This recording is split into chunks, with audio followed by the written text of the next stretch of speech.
is a 73-year-old technological artifact that I found at an estate sale. I bought it for hundreds of dollars, but what the heck does this have to do with Ryan Trahan? To answer that question, we have to understand what that is and who the heck Ryan Trahan is, for those of you who don't know. And what is it that Ryan's doing that has to do with this book, Daily Rituals? Well, this video is all about how to find creative routines.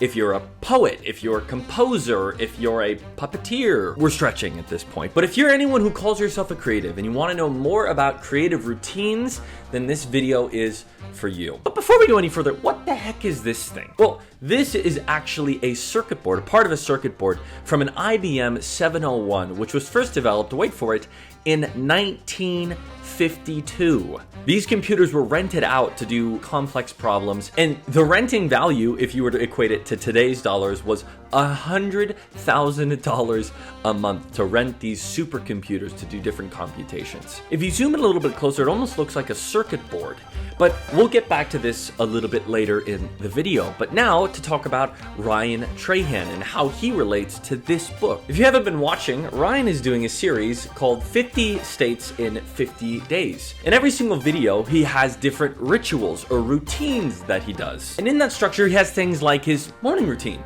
or the game plan, or the Wheel of Doom, or my wife and I's personal favorite, Jamie Time. Now again, before you go anywhere, what does this have to do with the book that I read this past week? Well, the book that I read was by a guy named Mason Currey, and he wrote about 160 different creatives and their morning routines, from Albert Einstein to Pablo Picasso. I feel like I've done the Picasso bit too many times, like it's overdone anyways. But so what, Ryan has some structure to his videos, and these different artists have structures to their day.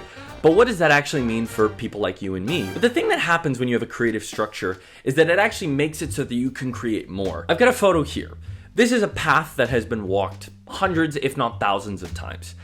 When you have a creative routine or a structure, whether it be waking up at 7, eating breakfast at 7:30 and getting to your creative work at 8, or maybe you work all day and you have to get home and you start working on your creative stuff at 6 p.m., whatever it is for you, when you have that structure, it provides a pathway. And different psychologists, they call this cognitive entrenchment. That's just a fancy way of saying muscle memory. But when it comes to creativity, it's absolutely crucial, because when you create those kind of paths, what you're doing is you're telling yourself, okay, this is the space where I can come up with my best ideas. This is a routined pattern that I have that I know I'll be able to create something with. But how does this integrate with the IBM 701? We're getting there, be patient. But before we get there, I thought it would be fun for me to tell you my creative routine. What are the things that I do on a weekly basis to make these kind of videos?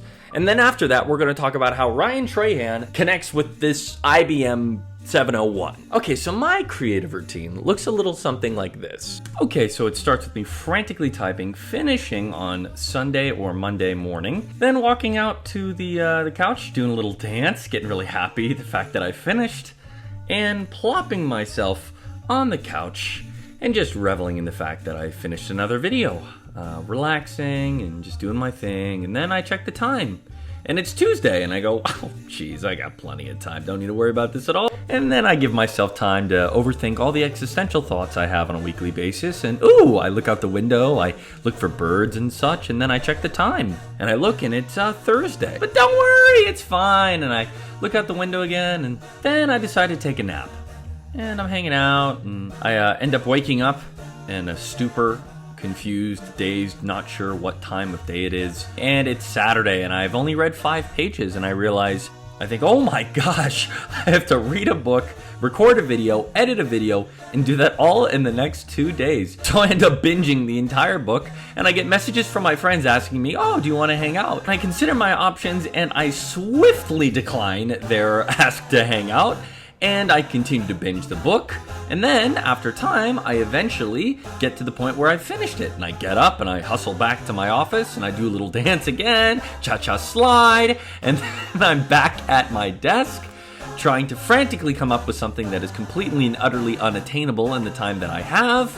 And then I throw that idea in the trash again, and then I sit in front of the camera and I record like this, and I yap about creativity or whatever book I'm reading at the time, and I finally get to the point where I edit, complete it, and press publish. And that is my creative routine. Does it work? Well, Kind of. I mean, I put out a video every single week, so I guess it kind of works. But the thing about a creative routine is you have to find what works for you. And he actually writes this in the last page of the book, and I'll read it to you. And it says this: there is no particular time or place. You suit yourself. It's your nature. He continues and he writes, eventually, everyone learns his or her own best way. The real mystery is to crack you.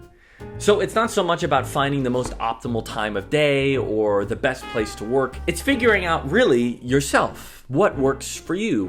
What are the environments, the spaces, the times of day, the amount of food you have in your gut, the people that you've talked to before or after? What is it that works for you to create the right pattern for you to create the best work that you've ever created? I feel like I use that as a turn of phrase. The best work you've ever created. It's like, what does that even mean? Tell me what that means right now. What does it mean? Huh? Leave it in the comments below. All right, finally, the moment you've all been waiting for. Why do I have a 73-year-old technological artifact, and what does that have to do with Ryan Trahan? Yes, Ryan Trahan has his habits, his daily rituals that he does on a regular basis in the 50 States, 50 Airbnb series that he's doing currently. Go donate to St. Jude. But how do these two ideas connect? Well, the thing about the IBM 701 was it paved the way for new circuitry, new circuit boards. They found that these modules didn't actually work very efficiently, and it made it so that they had to improve them. Similarly, I'm not sure if you know this or not, but Ryan Trahan had something called the Penny series. And it was 30 days long, and it was hard and arduous, and it was difficult. But he had a rhythm to it. He had a ritual. He had a routine. The book is backwards, upside down, and the sleeve's coming off. He had a routine. And because of that, he was able to iterate. He was able to grow and change and go, okay, I enjoyed the 30-day series, but how can we make something better? The IBM 701 was fantastic, but how do we make an iPhone? Simply put, without this historical artifact, we would have no iPhone. And without the Penny series, we would have no 50 state series. Therefore, if you want to be able to iterate, if you want to be able to create things to the next level, if you want to be able to make something that you're deeply proud of, something that you're able to look back on and say, wow, my first video, shout out to Daniel in his first video, was terrible, but now these videos, they're more creative, they're more fun. Your drawings, they used to be really rudimentary, but now they're getting a little bit more complex. You know, when you were a leader back in the day, you only really knew how to handle a few people, but now you're able to deal with more nuanced problems. The reason we all have a ritual, the reason we all have habits and disciplines that keep our creativity moving forward is because we know over time, those habits and disciplines, those routines make us reasonably certain